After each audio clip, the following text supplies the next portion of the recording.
Spacebound presents 15 dangerous moves banned from WWE. Remember, WWE is fake wrestling and these are all actors, so moves do go wrong at sometimes. Number 15, we have the move Wings of Love.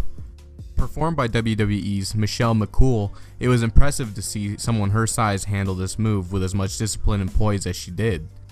She had the strength and balance to lift her opponent in the air, hold her there for a few moments, and then slam her down face first. And look at Michelle McCool, hoping to close in on the victory. Michelle calls that the Wings of Love. Number 14, Orton's Punt.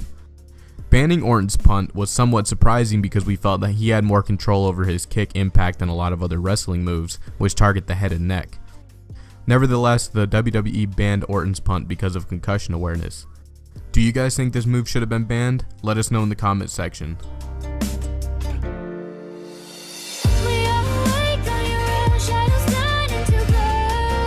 Number 13, Avalanche Bloody Sunday.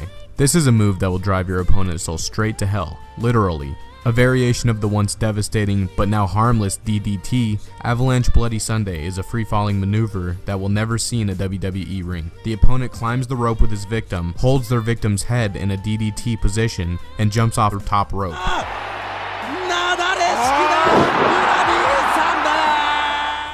Number 12, Chair Shots to the Head. Chair shots used to be a move that everybody saw on a weekly basis. We can't necessarily call them a wrestling move, but their banning signified a permanent shift away from its TV 14 rated to PG rating. In fact, a chair shot is punishable by fine, although that didn't stop Triple H and Undertaker from using chairs during their WrestleMania 27 match.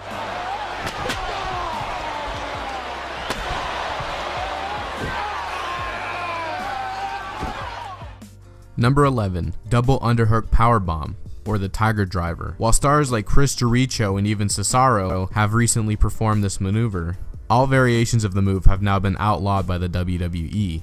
An opponent wraps his victim's arms up, they then flip the victim around into a frontward powerbomb and throw them down on their back, or in more vicious cases, their neck.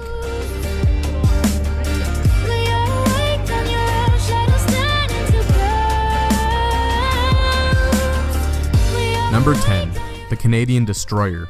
The Canadian Destroyer will be one of the most impressive moves you'll ever see. Created by Canadian wrestler P.D. Williams, it involves one too many backflips and pile drivers to be used within the WWE.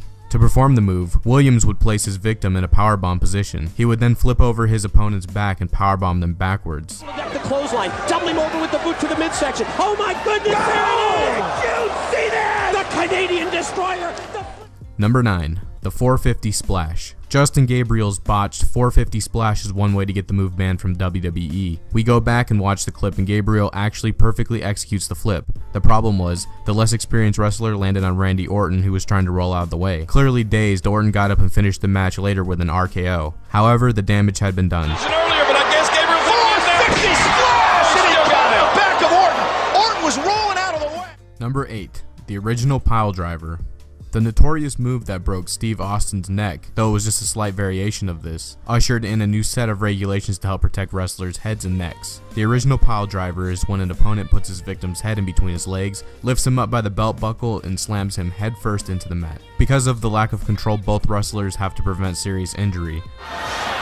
Oh no! Pile driver! Number 7 is the Kawada Driver, or the Gonzo Bomb. The move is disturbingly dangerous for one reason and one reason only. It was a total accident. Its originator, Toshiaki Kawada, attempted to powerbomb his opponent, but failed. What happened next was sickening. Kawada, unaware of the counter, slammed Misawa on the back of the neck.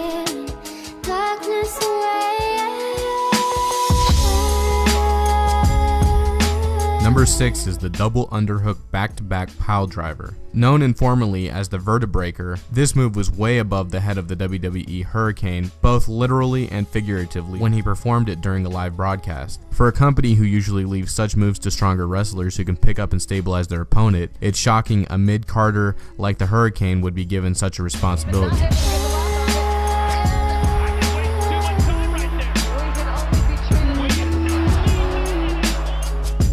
Number 5, the Shooting Star Press. It's easy for you to understand why the WWE banned this move after seeing Brock Lesnar botch it during a match with Kurt Angle. The former UFC fighter surprisingly climbed to the top rope, awkwardly studied himself a couple times, leaped high into the air, and then tried to flip on the Angle.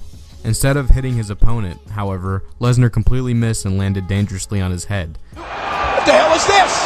What the hell's Lesnar doing, Cole? Oh my God! Lesnar went for the shooting star press! Number 4 is the apron brainbuster. Add in a turnbuckle and some ropes and you have yourself an apron brainbuster. Interestingly enough, the wrestler who often performed the move in Japan was Sami Zayn, who is now the residing NXT champion. It's hard to believe WWE would allow Zayn to bring the move to Raw or SmackDown because the brainbuster is banned, but we've seen the WWE bend rules for experienced performers before. King trying to block it though. Oh my God! Brainbuster on the apron like America! Number 3, the Dragon Screw Neck Whip.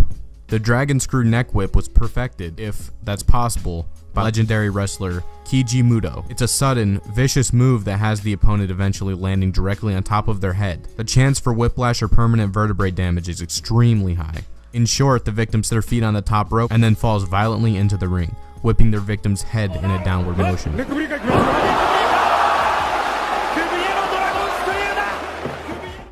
Number 2, the Kaneko Buster.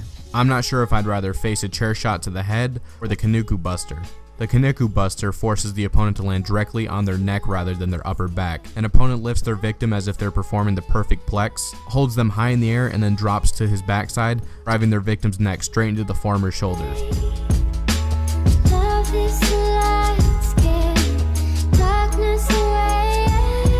And at number 1 we have the original pedigree. The original pedigree was a funeral waiting to happen. Triple H's victims were helpless as they landed awkwardly on the top of their head. Worse, he held his victims' hands behind their back throughout the duration of the move, which forced them to take full impact of his finisher to their head rather than their hands, chest, or face like today, and we're confident the company wouldn't allow its variation to make a comeback anytime soon. Made so many mistakes, I know that my niggas relate. Just to rattle my case, so much shit they sat on my plate. She know me through records, but she don't know me too well.